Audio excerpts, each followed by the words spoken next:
یہ واقعہ تب کا ہے جب ایسٹ انڈیا کمپنی نے نیا اودھ پر قبضہ جمایا تھا۔ لکھنؤ میں جو انگریز کمشنر متعین تھا وہ بہت سخت تھا۔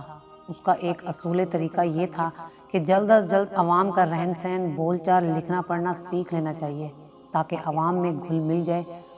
کمشنر کے ساتھ اس کی ایک جوان لڑکی بھی تھی۔ اس کی بیوی یا فوت ہو چکی تھی یا لندن میں رہ گئی تھی۔ بہرحال کمشنر اپنی بیٹی کے ساتھ لکھنؤ میں رہتا تھا۔ ایک دن بیٹی نے باپ سے اس خواہش کا اظہار کیا کہ وہ ہندوستانی زبان سیکھنا چاہتی ہے۔ باپ کو یہ جان کر بہت خوشی ہوئی۔ اس نے سوچا اگر میری بیٹی نے ہندوستانی زبان اچھی طرح سیکھ لی تو وہ اسے کسی اچھے عہدے پر متعین کر دے گا۔ کمشنر نے بیٹی کے لیے ٹیوشن کا بندوبست کر دیا۔ ان دنوں ہندوستان کی سرکاری زبان فارسی ہوتی تھی۔ کمشنر نے بیٹی کو فارسی پڑھانے کے لیے فارسی کے ایک عالم قاری امام بخش کو بلایا۔ قاری صاحب کی ایک ہی شرط تھی کہ لڑکی اور ان کے درمیان ایک پردہ حائل ہونا چاہیے، تبھی وہ لڑکی کو پڑھائیں گے۔ قاری صاحب نے لڑکی کو پڑھانا شروع کر دیا۔ ٹیوشن کے دوران اگر نماز کا وقت آ جاتا تو قاری صاحب وہیں پر نماز پڑھتے، یا لڑکی جب اپنا سبق یاد کر رہی ہوتی تو قاری صاحب گمسم یا خاموش بیٹھنے کی بجائے تلاوت شروع کر دیتے۔ قاری صاحب کی آواز میں اللہ تعالیٰ نے ایسی تاثیر عطا کی تھی کہ سننے والوں کا دل ان کی طرف کھینچا چلا جاتا۔ قاری صاحب بتاتے ہیں ایک دن لڑکی نے مجھ سے پوچھا کہ قاری صاحب آپ نماز میں اور یوں بیٹھے بیٹھے کیا پڑھتے ہیں؟ میں نے کہا قرآن شریف کی تلاوت کرتا ہوں، یہ ہماری مذہبی کتاب ہے، مگر تم کیوں پوچھ رہی ہو؟ لڑکی نے کہا جب آپ پڑھتے ہیں تو میرا دل اس کی طرف کھینچا جاتا ہے۔ میری سمجھ میں اس کا ایک لفظ بھی نہیں آتا، مگر میرا دل کرتا ہے آپ پڑھتے رہیں اور میں سنتی رہوں۔ قاری صاحب نے کہا یہ میری آواز کا کرشمہ نہیں بلکہ اس کلام کی تاثیر ہے کہ دل میں اترتی جاتی ہے۔ کچھ دن گزر گئے تو میری نے ایک دن بہت ہچکچاتے ہوئے مجھ سے کہا کہ قاری صاحب ایک بات کہوں، اگر آپ برا نہ مانیں، آپ جو پڑھتے ہیں مجھے بھی دکھائیں۔ میں نے کہا کہ ایسی بات تم نے کر دی، کمشنر صاحب کو معلوم ہوگا تو مجھے مروا دیں گے کہ میں ان کی بیٹی کا دین برباد کر رہا ہوں۔ یہ ہماری مذہبی کتاب ہے، اگر ان کو پتہ چل گیا کہ تم مجھ سے قرآن پڑھو گی تو وہ مجھ پر الزام لگائیں گے کہ میں ان کی بیٹی کو مسلمان بنانے کے لیے ورغلا رہا ہوں۔ میری نے کہا کہ لیکن یہ معاملہ اتنا سیریس نہیں ہے، میں فارسی بھی تو آپ سے پڑھ رہی ہوں، جب فارسی سیکھنے میں کوئی عیب نہیں تو عربی سیکھنے میں بھی کیا برائی ہے؟ میں نے کہا تمہاری دلیل درست ہے، مگر قرآن پاک ہماری مقدس کتاب ہے، اس کو پڑھنا اور تمہیں سمجھانا بالکل دین کا معاملہ ہو جاتا ہے۔ وہ چپ ہو گئی۔ میں نے سمجھا کہ اس نے اپنے دل سے خیال نکال دیا ہے، مگر وہ اپنی ضد کی پکی نکلی۔ کئی دن بعد اس نے پھر وہی بات کی۔ اس نے کہا قاری صاحب میں آپ سے وعدہ کرتی ہوں کہ اس بات کا علم میرے اور آپ کے علاوہ کسی کو نہیں ہوگا اور نہ کبھی کوئی آپ پر آنچ آئے گی۔ میں نے اس کو بہت سمجھایا۔ جب میں ہر طریقے سے اس کو سمجھا کر تھک گیا تو پھر مجھے ہتھیار ڈالنے پڑے۔ میں نے دل میں کہا اب اللہ ہی مالک ہے، جو منظور ہوگا وہ ہو کر رہے گا۔ اب وہ فارسی کے ساتھ عربی بھی پڑھنے لگی تھی۔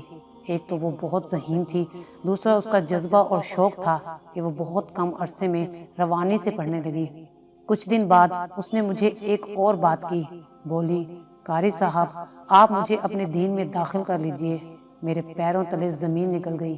میں نے کہا میری یہ تم کیا کہہ رہی ہو؟ اس نے کہا جو کہہ رہی ہوں بہت سوچ سمجھ کر کہہ رہی ہوں۔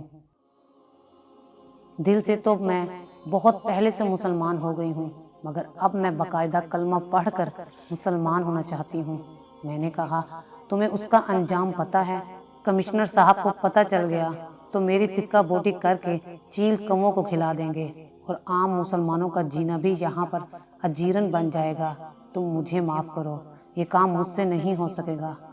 جب اس نے دیکھا کہ میں راضی نہیں ہو رہا تو اس نے کہا کہ اگر آپ یہ کام نہیں کریں گے تو میں شہر کی جامع مسجد میں جا کر مسلمان ہو جاؤں گی اور یہ بتاؤں گی کہ قاری امام بخش کی رہنمائی اور ہدایت پر میں نے دین اسلام قبول کیا ہے۔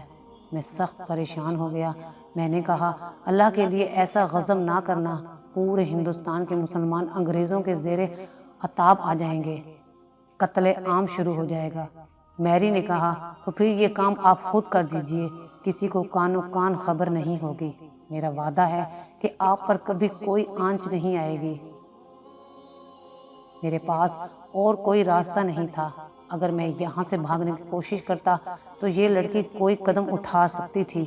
میں نے کہا کہ میرے لیے سعادت کی بات ہے کہ تم میرے ہاتھوں مسلمان ہو۔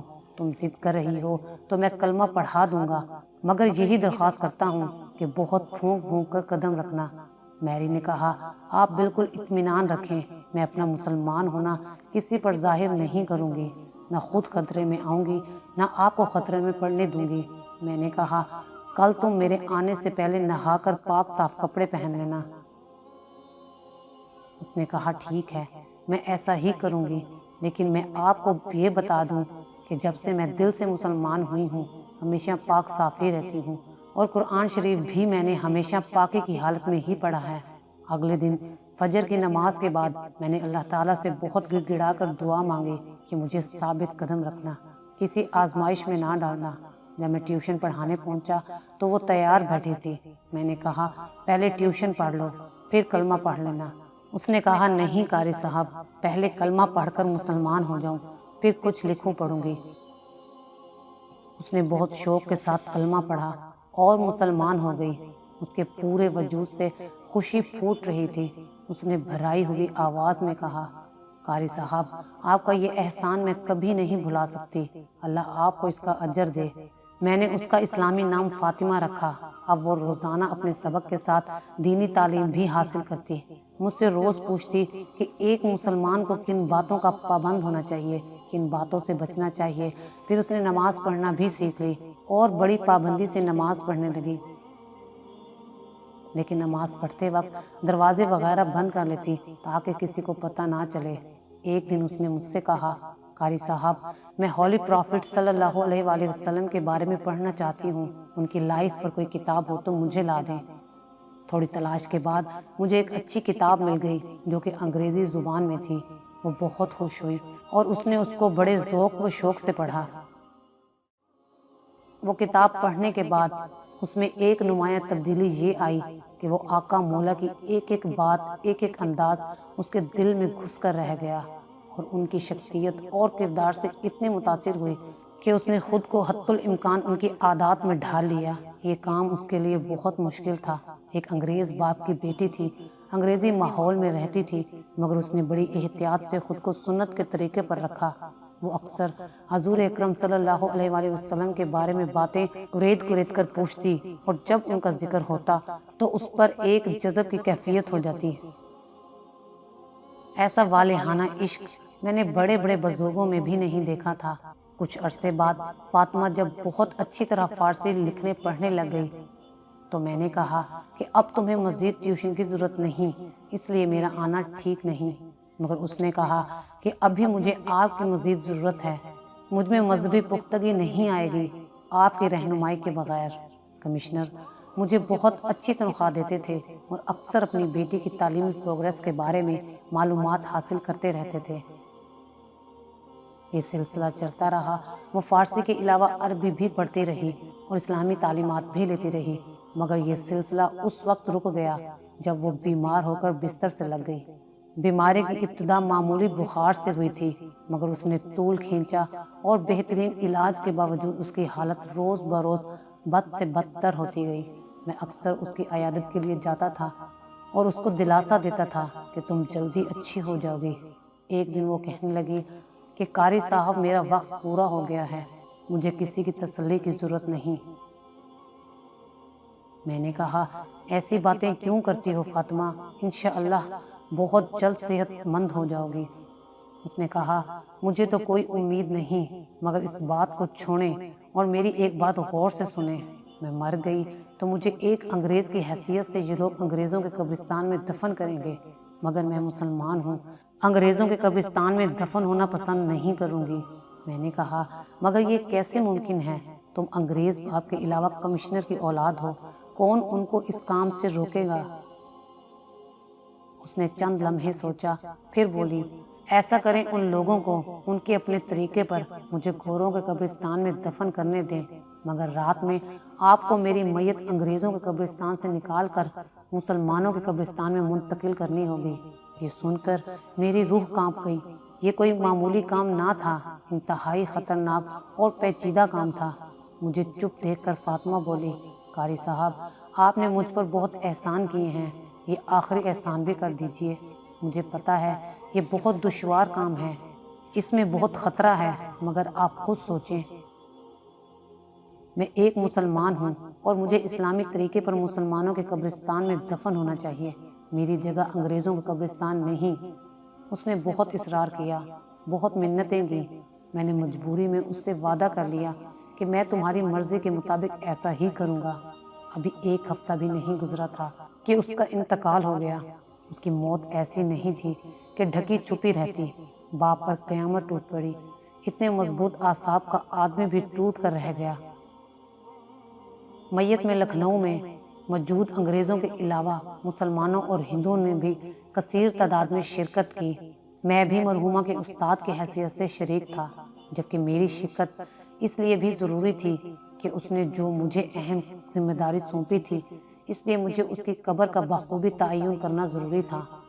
میں نے خوب اچھی طرح قبر کی شناخت کر لی تاکہ رات کے اندھیرے میں کوئی مشکل پیش نہ آئے۔ فارغ ہو کر جب میں نے غور و فکر کیا تو مجھے یہ بات سمجھ میں آئی کہ یہ کام میں اکیلا نہیں کر سکوں گا، اس لیے مجھے چند لوگوں کی ضرورت پڑے گی۔ بہت سوچنے کے بعد مجھے اپنا ایک عزیز ترین دوست حافظ علی یاد آیا، جس پر میں بھروسہ کر سکتا تھا اور جو میرا ساتھ دے سکتا تھا۔ میں نے وقت ضائع کیے بغیر اس سے رابطہ کیا تو ساری بات کی۔ اس نے کہا، تم پاگل ہو گئے ہو، اس بات کی سنگینی کا تمہیں علم نہیں۔ قبر سے لاش چرانا ہی کوئی معمولی جرم نہیں، اس پر لاش بھی زنانہ اور وہ بھی جوان کنواری لڑکی کی۔ اگر پکڑے گئے لوگ ہمارے بارے میں کیا خیال کریں گے؟ کیا کچھ نہیں سوچیں گے؟ اور پھر وہ لاش ہے بھی انگریز کمشنر کی بیٹی کی۔ میں مایوس ہو گیا۔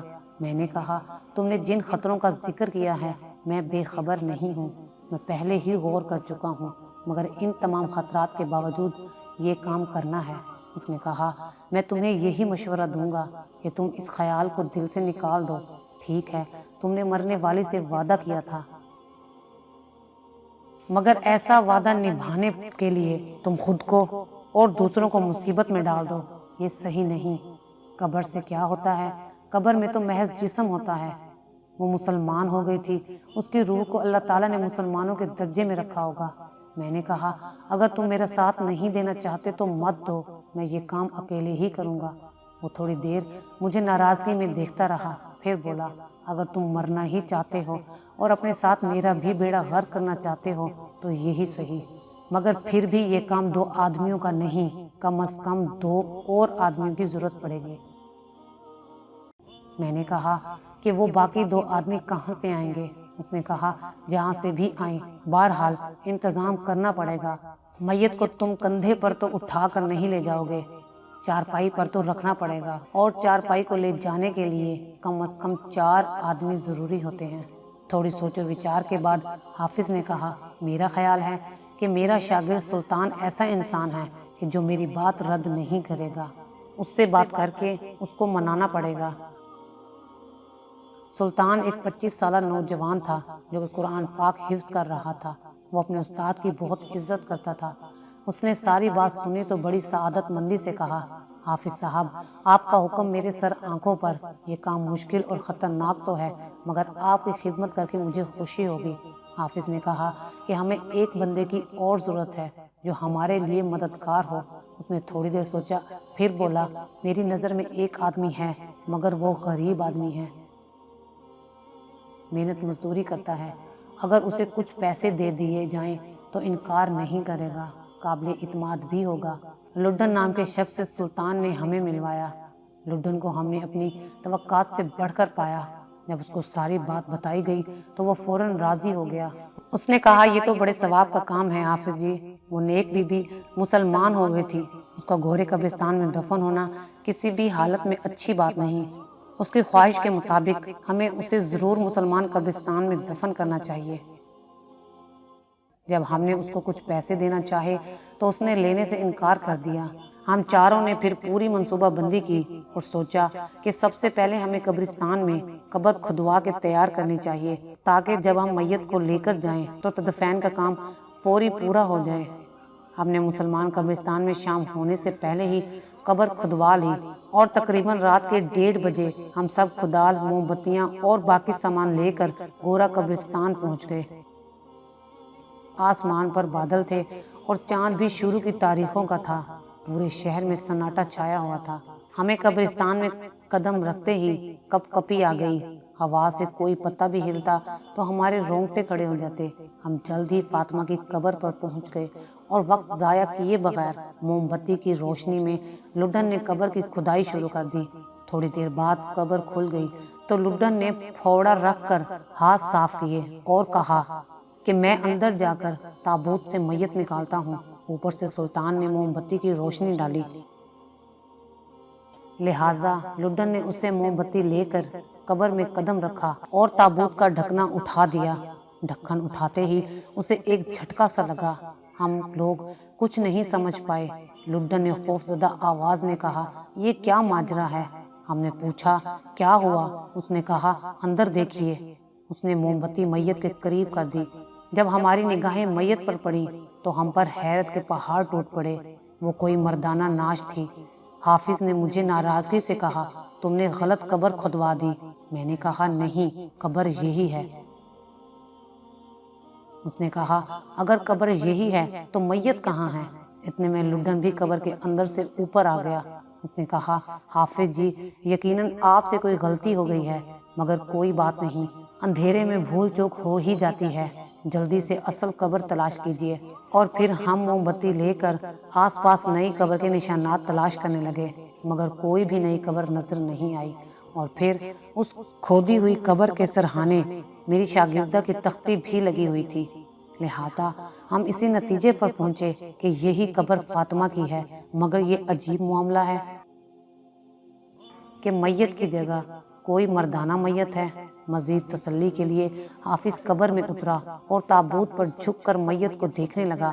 اچانک ہی وہ شدید حیرت سے اچھل کر قبر سے باہر آ گیا اور آتے ہی اس نے مجھ سے کہا، جانتے ہو یہ میت کس کی ہے؟ میں نے کہا نہیں۔ اس نے کہا یہ بارہ بنکی کے نواب یامین کی لاش ہے۔ یہ بارہ بنکی کی ایک تحصیل ماری پورہ کا نواب یامین ہے۔ میں اسے کئی بار بہت قریب سے دیکھ چکا ہوں۔ میں نے کہا یہ عجیب حیرت کی بات ہے کہ انگریزوں کے قبرستان میں لڑکی کی جگہ مردانہ میت، اور وہ بھی ہندوستانی۔ کچھ سمجھ میں معاملہ نہیں آ رہا۔ لڈن نے کہا آپ لوگ ہٹیے، میں جلدی سے قبر بند کر رہا ہوں۔ اور پھر اس نے جلدی جلدی قبر کی مٹی برابر کر کے اس کو پہلی حالت میں کر دیا۔ صبح ہونے سے پہلے ہم سب اپنے اپنے ٹھکانے پر پہنچ چکے تھے اور اپنے طور پر بے حد بے تاب تھے، اور اس جستجو میں ہم دوبارہ آپس میں ملے اور یہ طے پایا کہ ہمیں بارہ بنکی جا کر نواب یامین کی خبر لینی چاہیے کہ سچ مچ اس کا انتقال ہو گیا ہے یا وہ زندہ ہے۔ ہم لوگ پہنچ گئے اور ہمیں اس کی حویلی ڈھونڈنے میں کوئی مشکل پیش نہیں آئی۔ جب ہم نے اس سے ملاقات کی خواہش ظاہر کی تو ہمیں بتایا گیا کہ نواب صاحب کا انتقال ہو گیا ہے اور کل ہی ان کی تدفین ہوئی ہے۔ ہم نے افسوس کا اظہار کیا اور کہا کہ وہ ہمارے محسن تھے اور ہم ان سے ملنے کے لیے لکھنؤ سے آئے ہیں، مگر افسوس کہ ہماری قسمت میں ان سے ملاقات نہیں تھی۔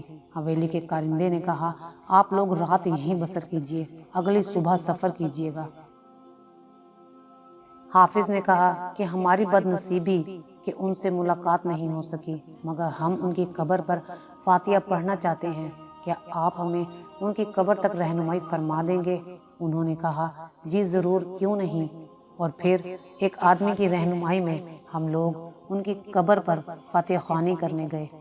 رات کھانا کھانے کے بعد حافظ نے کہا کہ آئندہ کا کیا پروگرام بنایا ہے؟ حافظ نے کہا تم بے وقوف ہو، کیا ہم یہاں صرف فاتحہ پڑھنے آئے تھے؟ ہم نے ان کی موت کی تصدیق تو کر لی، مگر اب ان کی میت کی تصدیق کرنا باقی ہے، اور یہ کام ہمیں آج رات ہی کرنا ہے۔ میں نے قبر پر فاتحہ پڑھنے کا چکر اسی لیے چلایا تھا کہ قبر کی شناخت کر لوں۔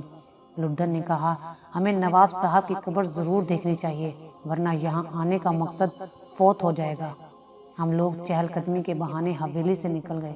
چوکیدار کو کہا کہ ہم لوگ رات کا کچھ لطف اٹھانے کے لیے ذرا دیر تک سیر سپاٹے کے بعد واپس آئیں گے۔ ہم لوگ کوئی 11 بجے تک وہاں کی سڑکوں پر گھومتے رہے، پھر آہستہ آہستہ قبرستان کی طرف رخ موڑا۔ قبرستان ویران علاقے میں تھا اور دن کے وقت بھی وہاں پر آمد و رفت کم ہی ہوتی تھی۔ ہم لوگ ساز و سامان ساتھ لے کر گئے تھے۔ دبے پاؤں ہم رات 12 بجے کے قریب اس میں داخل ہو گئے۔ موم بتی کی روشنی میں لڈن نے جلد نواب صاحب کی قبر کھولی اور ہم سب قبر میں جھک گئے اور موم بتی کی روشنی میں اندر دیکھنے کی کوشش کرنے لگے۔ ہم پر ایک بار پھر حیرتوں کے پہاڑ ٹوٹ پڑے۔ قبر کے اندر کفن میں لپٹا ایک انتہائی خوبصورت نوجوان نظر آ رہا تھا۔ ہم نے حیرت سے ایک دوسرے کو دیکھا کہ یہ کیا ماجرا ہے۔ لڈن موم بتی لے کر میت کا اچھی طرح جائزہ لینے لگا۔ قبر کے کتبے پر تو نواب صاحب کا ہی نام لکھا ہوا تھا۔ لڈن نے کہا کہ یہ کوئی عرب نوجوان لگتا ہے، عمر 25 سے 30 سال کے درمیان ہے، جبکہ نواب صاحب 47 اور 50 کے آس پاس تھے۔ حافظ نے کہا بس اب تم باہر آ جاؤ۔ وہ جلد ہی باہر آ گیا اور فوراً قبر بند کرنی شروع کر دی۔ ہم سب خاموش تھے اور اس بات پر غور کر رہے تھے، کوئی کسی سے کچھ نہیں کہہ رہا تھا۔ ہم حویلی پہنچے، ہاتھ منہ دھویا اور بستر پر لیٹ گئے۔ صبح ہم نے واپس لکھنؤ آنا تھا۔ لڈن کافی تھک گیا تھا، وہ لیٹتے ساتھ ہی سو گیا۔ کچھ دیر بعد سلطان بھی سو گیا۔ حافظ نے کہا تم بھی اب سو جاؤ، صبح واپس بھی جانا ہے۔ مجھے نیند نہیں آ رہی تھی، میں نے اس کو کوئی جواب نہیں دیا۔ میں نے سونے کی بہت کوشش کی مگر میرے دماغ میں کھلبلی مچی ہوئی تھی۔ یا اللہ، یہ کیا ماجرا ہے؟ فاطمہ کی میت اس کے تابوت میں نہیں، اس کی جگہ نواب یامین کی لاش، اور نواب یامین کی قبر میں کوئی اجنبی نوجوان جو کہ عربی نسل کا ہے۔ اگر فاطمہ کی قبر میں نواب یامین کی لاش تھی تو اصولاً نواب یامین کی قبر میں فاطمہ کی میت ہونی چاہیے تھی، مگر ایسا بھی نہیں ہے۔ اب فاطمہ کی میت کہاں گئی؟ میرے ذہن میں بہت کشمکش تھی۔ انہی سوچوں میں پتہ نہیں کب مجھ پر ہلکی سی غنودگی طاری ہونے لگی۔ اتنے میں کیا دیکھتا ہوں کہ کمرے میں ایک عجیب روشنی پھیل گئی ہے اور مجھے در و دیوار سے بھینی بھینی خوشبو آنے لگی۔ میں نے گھبرا کر ادھر ادھر دیکھا تو اپنے قریب ہی سفید دھوئیں کا ایک بڑا سا دائرہ دیکھا جو ہوا میں تحلیل ہو گیا، اور اس کی جگہ مجھے فاطمہ سفید براق لباس میں مسکراتی ہوئی نظر آئی۔ اس کو دیکھتے ہی میں نے کہا ارے فاطمہ، تمہارے لیے تو میں بہت پریشان ہوں۔ مسکراتے ہوئے بولی قاری صاحب، مجھے آپ کی پریشانیوں کا علم ہے اور میں آپ کی اسی حیرانگی اور پریشانی کو دور کرنے کے لیے بھیجی گئی ہوں۔ جب لوگ گوروں کے قبرستان میں میری تدفین کے بعد جا چکے تو چند لوگ میری قبر میں نمودار ہوئے اور میرے جسم خاکی کو چارپائی نما کسی چیز پر رکھا، اور پھر مجھے یوں لگا جیسے وہ مجھے لیے ہوئے ہوا میں اڑے جا رہے ہوں۔ اچانک مجھے محسوس ہوا کہ انہوں نے کسی جگہ میری کھاٹ رکھ دی ہے۔ ابھی وہ میری کھاٹ کے قریب سے ہی ہٹے تھے کہ مجھے قریب ہی چند برگزیدہ شکل و صورت کے لوگ گول دائرے کی صورت میں بیٹھے نظر آئے۔ ان کے چہروں سے عجیب طرح کی روشنی پھوٹ رہی تھی۔ ان میں سے ایک نے پوچھا اسے یہاں کیوں لایا گیا ہے؟ ان میں سے سب سے زیادہ نورانی صورت بزرگ نے فرمایا میں نے اسے دیکھنا چاہا تھا کیونکہ اسے میرے دیکھنے کی تمنا تھی، اور ایسی تمنا تھی کہ اس نے اسے روگ بنا کر جی کو لگا لیا تھا۔ کسی اور نے فرمایا بڑی بختاور ہے کہ اسے دیکھنے کی آپ نے تمنا کی۔ مجھے ان کی باتیں سن کر اندازہ ہو گیا کہ میں کہاں ہوں اور یہ بزرگ ہستیاں کون ہو سکتی ہیں۔ میری آنکھیں بار بار ان کی بلائیں لے رہی تھیں اور میرا دل ان کے قدموں میں جھکا جا رہا تھا۔ میرے دل میں رہ رہ کر خیال آ رہا تھا کہ میں اپنی منزل مقصود کو پا چکی ہوں۔ یہ کہہ کر فاطمہ تھوڑی دیر کو رکی۔ اس وقت بھی اس پر اسی کیفیت کا اثر تھا۔ میں نے پوچھا تمہاری باتوں سے تمہارے تابوت میں میت کی غیر موجودگی کا معمہ تو حل ہو گیا، مگر اس تابوت میں بارہ بنکی کے نواب یامین کی میت اور نواب یامین کے قبر میں کسی نوجوان کا معاملہ سمجھ نہیں آیا۔ یہ الٹ کس نے کیا اور کیوں کیا؟ وہ مسکرائی۔ اس نے کہا، قاری صاحب، آپ نے سنا ہوگا کہ اللہ تعالیٰ شکر خورے کو شکر دیتا ہے۔ اس رات 3 مرنے والوں کی میتوں کو ان کی اپنی قبروں سے نکال کر دوسری قبروں میں منتقل کیا گیا۔ میرے تابوت میں آپ کو نواب یامین نظر آیا۔ نواب یامین تھا تو ہندوستانی، مگر اپنے آپ کو ہر وقت انگریز بنائے رکھتا تھا۔ اس کا رہن سہن، طور طریقہ بالکل انگریزوں جیسا تھا، اس لیے اس کی موت کے بعد اسے انگریزوں کے قبرستان میں جگہ ملی، اور اس کی اپنی قبر میں جو نوجوان دفن کیا گیا وہ مرا تو مدینہ منورہ میں تھا۔ اس کی تدفین جنت البقیع میں ہوئی تھی، مگر اسے ہندوستان آنے اور اسے دیکھنے کی تمنا زندگی بھر تڑپاتی رہی، لہٰذا اسے اس کی اس خواہش کی تکمیل کے سلسلے میں ہی اسے جنت البقیع سے نواب یامین کی قبر میں منتقل کر دیا گیا۔ اور اب آپ بخوبی سمجھ گئے ہوں گے کہ جنت البقیع میں اس عربی نوجوان کی خالی ہونے والی لاحد میں کس کو جگہ ملی ہوگی، اور یہ سب کچھ اس کے علاوہ اور کون کر سکتا ہے جو دلوں کے بھید جانتا ہے اور جس کے قبضہ قدرت سے کچھ بھی ناممکن نہیں۔